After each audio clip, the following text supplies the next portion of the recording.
Hello friends, नमस्ते सर्वांना। आज मी तुम्हाला जुन्या बेडशीट पासून पिलो कवर कसं बनवायचं हे बघा। हे पिलो आणलेलं आहे ह्या साईजचं आम्हाला तिथं दुकानात पिलो कवर भेटलं नाही, त्यामुळे मी घरीच बनवणार आहे। बेडशीट आहे, त्याचं कटिंग करून ठेवलेलं आहे। हे बघा, हे बेडशीट होतं जुनं, म्हणजे खूप जुनं काही नाहीये, आहे बऱ्यापैकी। जरा मध्ये इस्त्री करताना लागलेलं, त्यामुळे मी हे वेस्ट कशाला करायचं म्हणून हे जे पिलो कवर बनवत आहे। असले 2 पिलो आहेत चौकोनीमध्ये, मग 2 कटिंग करून ठेवले आणि राहिलेलं जे कापड आहे बेडशीटचं त्याच्यात पण दुसऱ्या उशांना कवर बनवणार आहे। हे बघा, जुनी उशी आहे ना, त्याच्यासाठी राहिलेल्या कापडात कट करून ठेवलेलं आहे मी। शिलाई झाल्यावर तुम्हाला दाखवते कंप्लीट झाल्यावर। हे उलट ठेवले मी, आता असं आहे,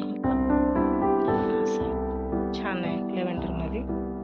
चला पिलो कवर शिवून घेऊया।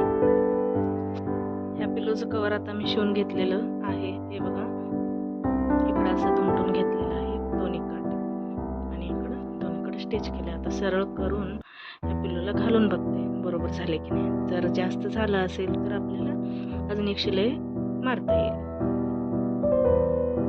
हे बघा, अगदी परफेक्ट अशी आपली शिलाई झालेली आहे पिलो कवरचं, आणि मी याला नॉट काही लावणार नाही, त्यासाठी हे जरा एक्स्ट्रा ठेवलेलं आहे।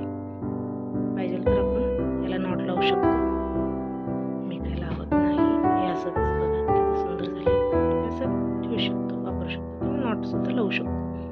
बघते मी नंतर सगळे पिलो शिवून झाल्यावर, कापड राहिलं तर नॉट लावते। हे बघा किती सुंदर झाले लेव्हेंडर कलर मध्ये। जुन्या बेडशीटचा आपण असाही उपयोग करू शकतो। हे बघा, मगाशी तुम्हाला स्क्वेअर मधला उशी दाखवलेला आहे, हे बघा त्यासोबत हे एक घेतले। आता मी एक कवर चौकोनी पिलो कवर शिवलेला आहे। आता ह्याला घालून बघते बरोबर झाले की नाही। बघा, हे मगाशी तुम्हाला दाखवले, हे अगोदर शिवले, म्हणजे सगळं एकदमच कट केले। अगोदर हे शिवून ह्याला घातले, आणि हे आता स्क्वेअरचं पिलोला हे कवर शिवलेलं आहे। नंतर ह्याला एक शिवून इथं आहे स्टिच करून घालणार आहे, तुम्हाला दाखवते आता। हे बघा, अगदी परफेक्ट असं पिलो कवर मी शिवलेलं आहे, परफेक्ट उशीला बसलेलं आहे। हे बघा, हे जुनं आहे, हे नवीन घेतलेलं स्क्वेअर मधलं। आता ह्याला एक शिवून घालते नंतर।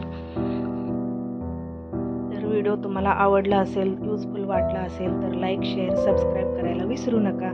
आणि तुम्हाला माझे कोणते व्हिडिओ बघायला आवडतात ते तुम्ही कमेंट करून नक्की सांगा। व्हिडिओ बघितल्याबद्दल सगळ्यांना धन्यवाद।